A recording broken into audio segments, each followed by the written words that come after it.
నమస్తే sir. Sir మేము ఆ పల్లెటూరుకి వెళ్ళే దారిలో దిగిపోతాం, కొంచెం లిఫ్ట్ ఇస్తారా సార్? మేమంటే ఎంతమంది? నేను, అదిగో మా స్వామి మాత పబ్జి మాను.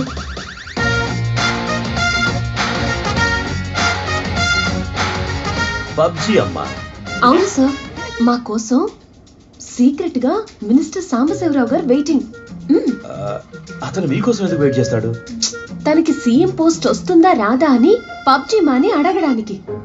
అతను సీఎం అయ్యే అవకాశం లేదమ్మా. ఈ విషయం నేనే తనతో చెప్తా. ఈ మాత్రం దానికి మీరెందుకు? ఏంటి సార్ మీరు ఇలా చెప్తున్నారు? లేకపోతే ఏంటమ్మా, మీకు కనీసం బండి కూడా పంపించాడు. సీఎం ఏం ఉద్ధరిస్తాడు? పంపించలే కాదు సార్, ఎవరికి తెలియకూడదని బస్ లో రమ్మన్నారు. అయితే బస్ లో చిన్న ప్రాబ్లం, కండక్టర్ దింపేశాడు సార్. చాలా సేపటి నుంచి వెయిట్ చేస్తున్నాం, ఏ బండి రావట్లేదు. ప్లీజ్ సార్ హెల్ప్ చేయండి. సరే రడమ్మా, ఎక్కండి. ఈ బజ్జీ అమ్మని పిలవండి. మాత, పబ్జి మా మీరు చెప్పినట్టే లిఫ్ట్ ఇస్తున్నారు. రండి రణమ్మా, రండి రండి పబ్జి మా, రావే. ఒంటి మీద కాషాయం, మాత కోరింది మన సాయం. రండి మాత, రండి. పబ్జి మాత, రండి. డోర్ తెరవరా. తీర్థంతో శుద్ధి చేస్తున్నారంటే ఆచారాలన్నీ పాటిస్తారన్నమాట బజ్జి మాత. కూర్చోండి అమ్మా, కూర్చోండి. రే పోనీరా.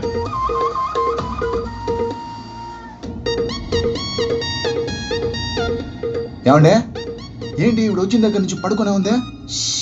ధ్యానంలో ఉన్నారు. ధ్యానమా? గడ్డం ప్రతిదానికి ఎందుకు అడ్డం? బస్ రోడ్డు మిమ్మల్ని మధ్యలో ఎందుకు తిప్పేశాడు? పబ్జి మా దివ్య దృష్టితో ఒక నిజం చెప్పారు.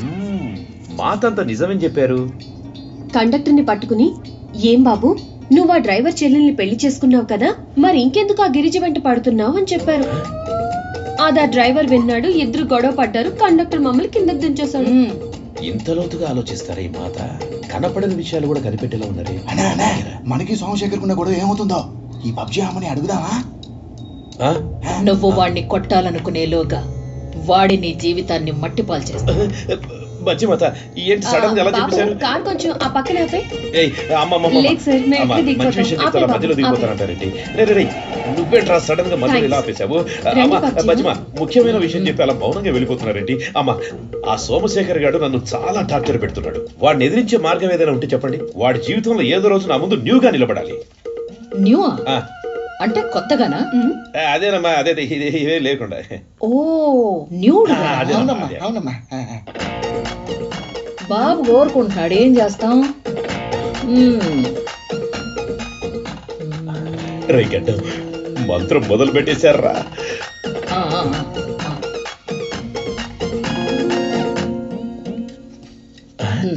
ఇవ్వండి. ఇది నీకు. ఆ నల్లోడికి పుల్ల సరిపోతా? ఇదలా ముక్కు దగ్గర పెట్టుకుని వాసన చూసి ఆ మేఘాల పైకి చూస్తూ మీద పడకుండా ఊసుకోవాలి. పైన చూసి ఊయమంటున్నారు, మీద పడకుండా ఎలా ఉంటుంది? అనే వాళ్ళంటే ఊసుకోవాలి. అలాగే మీ మేలు మర్చిపోలేము బజ్జమ్మ. సోమా, వస్తున్నాను రా. ఈ వేరుతో నువ్వు ఊరొదిలిపోయేలా చేస్తా.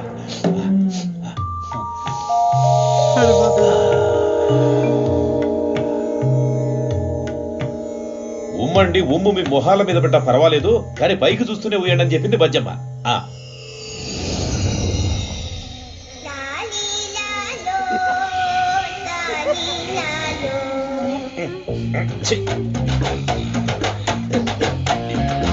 ఏంట్రా ఇంత చలి పెడుతోంది? మీరేంట్రా బట్ట లేకుండా?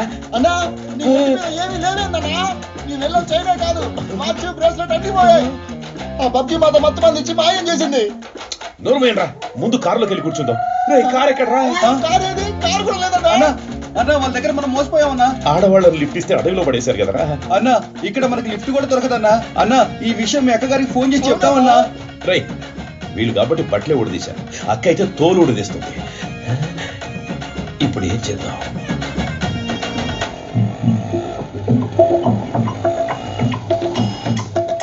ఆటోనా, డబ్బులు తర్వాత తీసుకోన్నా. అయ్యయ్యో, ఏంటండి అడవి మనుషుల్లో వచ్చారు? ఏంటి అవతారాలు? వదినా, నీకు మగ పిల్లడు పుట్టాలని అన్న అడవిలో స్వామీజీని మొక్కుకొని వచ్చారు. ఆయనే మూలిక వస్త్రాలు ఇచ్చి ఈ గుమ్మానికి తోరణాల్లా కట్టమన్నారు. అంత శక్తి కలిగినవా ఈ మూలిక వస్త్రాలు? ఏమండి మీకు 5వ నెంబర్ కథ కలిసి వస్తుంది. ఇంకొక ఇద్దరిని తీసుకెళ్ళకపోయారా? 5 గుమ్మాలకి తోరణాలు కట్టేదాన్ని. ఇక్కడ ఉంటే నిజంగా పని చేసేలా ఏమండి అటెక్కడికి వెళ్తున్నారు? స్వామీజీని కలిసి వస్తే తిన్నగా పూజ గదికి వెళ్తారు. మీరేంటి బాత్రూమ్ వైపు వెళ్తున్నారు? వదినా, ఆడాళ్ళకి ప్రాబ్లం వస్తే బెడ్రూమ్ లోకి పోయి ఏడుస్తారు. అదే మగాడికి ప్రాబ్లం వస్తే బాత్రూమ్ లోనే కదా ఏడ్చేది. అది సరే, మీకేంటండి ఎంత పొడిగేశారు? అది ఫుల్ హ్యాండ్ షర్ట్ వేసుకున్నాగా అందుకని. ఏరా, మూలికా వస్త్రాలు వేసుకుంటే మగపిల్లాడు పుడతాడా? అవునా, ఆర్గానిక్ డ్రెస్.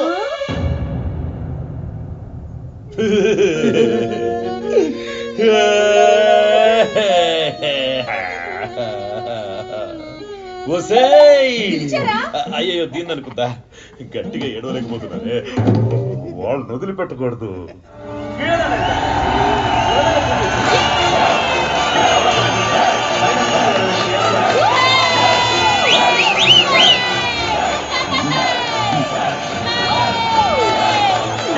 ఎక్స్క్యూజ్ మీ, ఇలా నిలబడి గోల్ చేస్తే వెనకాల ఉన్న వాళ్ళకి సినిమా ఎలా కనబడుతుంది?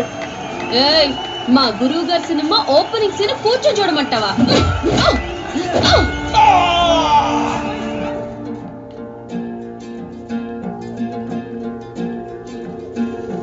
ఏమడిగావే?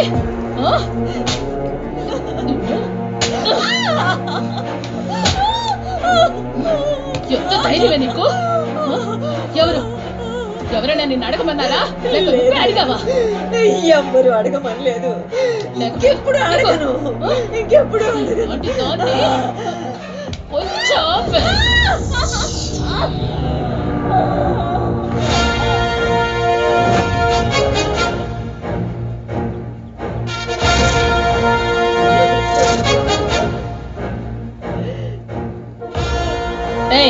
మిమ్మల్ని ఎవరు ఇక్కడ రమ్మన్నారు? ఏంటి ఆ చూపంటే? ఎవరిని అడిగి లోపలికి వచ్చారే? యూనిఫామ్ ఏది? పోండి, యూనిఫామ్ వేసుకురండి. ఏదో సినిమా చూడడానికి వచ్చినట్టు వచ్చారు. ఓ యూనిఫామ్ వేసుకురండి, పోండే.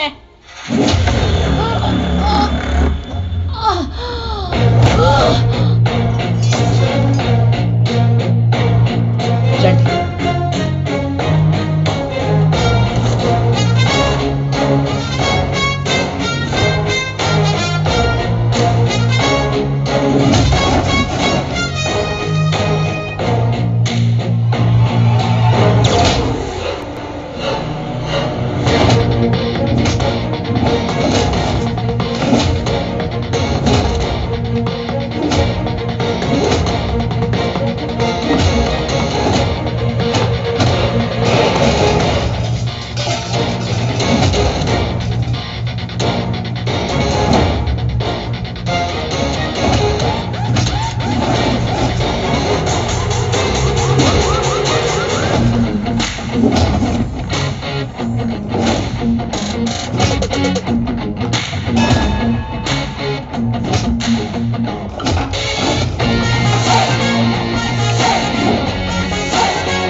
ఏంటి ఇక్కడ అందరు గుంపుగా చేరారు? పండే.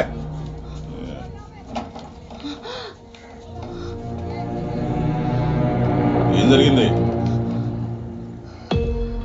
జారి పడ్డాను.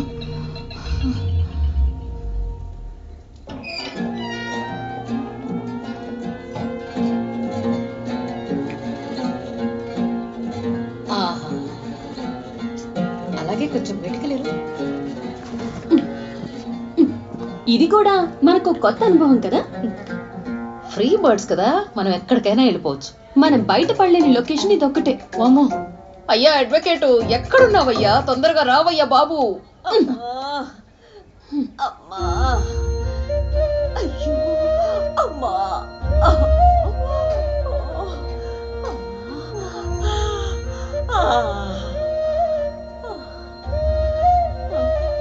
ఏమా, అందరూ చోద్యం చూస్తున్నట్టుగా చూస్తుంటే నువ్వు మాత్రం వచ్చి నన్ను కాపాడావే. ఎంత మంచి మనసమ్మా నీది. ఏమ్మా, ఇంత మంచి మనసున నువ్వు ఇక్కడికి ఎలా వచ్చావు? ఏమని చెప్పమంటావమ్మా? మా ఊళ్ళో శివారెడ్డి అని ఒక ఇన్స్పెక్టర్ ఉన్నాడు. చాలా చండాలుడు. ప్రతి ఒక్కరిని భయపెట్టి మరి డబ్బులు వసూలు చేస్తుంటాడు. అది సరిపోదని చిన్న పిల్లల దగ్గర కూడా స్కూల్కి వెళ్తున్నారు కదా, మామూలు ఇవ్వండి అని టార్చర్ చేస్తున్నాడు. మానవత్వం మర్చిపోయి పాపం పూలు అమ్ముకునే అమ్మాయిని కూడా వదిలిపెట్టట్లేదు వాడు. అందుకే వాణ్ణి కొట్టాను.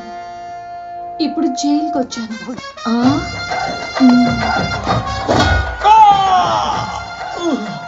నీకెంత ధైర్యం ఉంటే ఈ సర్కిల్ ఇన్స్పెక్టర్ శివారెడ్డిని చేంజ్ చేసుకుంటావు. నీ సంగతి చూస్తా.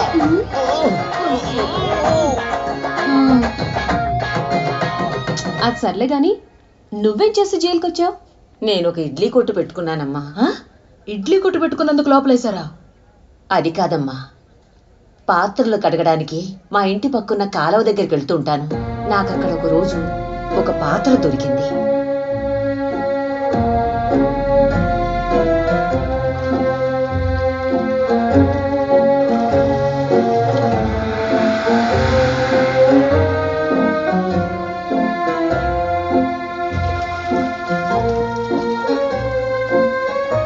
ఒకరోజు ఇడ్లీ ఆ పాత్రలో వేసి అమ్మకానికి కూర్చున్నాను.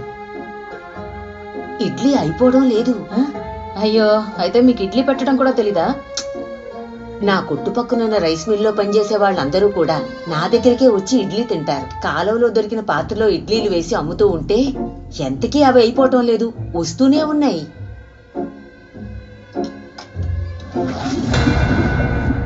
నాకేమీ అర్థం కాలేదు. పాత్ర తిరగేస్తే మాత్రం ఏమీ రావటం లేదు. తర్వాత 100 రూపాయల నోటు అందులో వేసి చూశాను.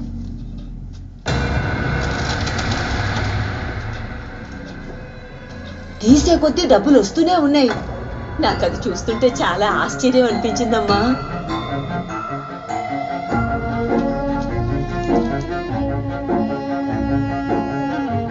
అవును,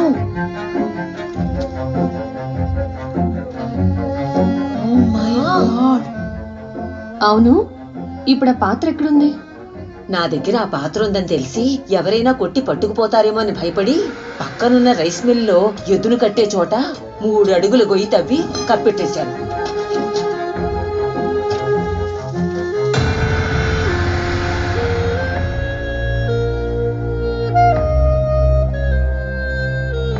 పాత్రలో దొరికిన డబ్బులన్నీ తీసుకొని ఎప్పట్లాగే ఒక రోజు నేను బ్యాంకులో వేసుకుందామని వెళ్ళాను. మేనేజర్ పిలుస్తున్నారన్నారు. సరే అని లోపలికి వెళ్ళాను. ఇప్పుడు ఈ లోపల ఉన్నాను. ఏ, ఎందుకని? ప్రతి నోటు మీద ఏదో సీరియల్ నెంబర్ 1 ఉందని నన్ను తీసుకొచ్చి ఈ లోపలేశారు. అప్పుడు అక్కడ ఓ దూడపిల్ల ఉంది. దాని ఎడంకాలు పక్కన 3 అడుగులు గొయ్యి తీసి లోతుగా కప్పెట్టాను. నేను ఇంకెన్నాళ్ళుంటానో తెలీదు. మీరు ఈ సమాజానికి ఎంతో సేవ చేస్తున్నారు కదా, మీలాంటి మంచివాళ్ల చేతుల్లోనే అది ఉండాలి. మీరెళ్ళి అది తీసుకోండి, ప్రజలకు సేవ చేయండి. అది సరే గాని ఆ వార్డెను ఎందుకు మిమ్మల్ని పడిపోయేలా కొట్టింది? అదేం లేదమ్మా, చీర నలిగిపోయింది, కొంచెం ఐరన్ చేసి పెడతావా అని అడిగానమ్మా. అదేమన్నా తప్ప? దానికి బొడ్డును బాదినట్టు బాధేసిందమ్మా. నీ విషయంలో వార్డెన్ తప్ప అస్సలు లేదు. ఇంకో 4 తగిలించి ఉండాల్సింది. వెనక ముందు ఆలోచించకుండా అనవసరంగా ఉండి కొట్టావు.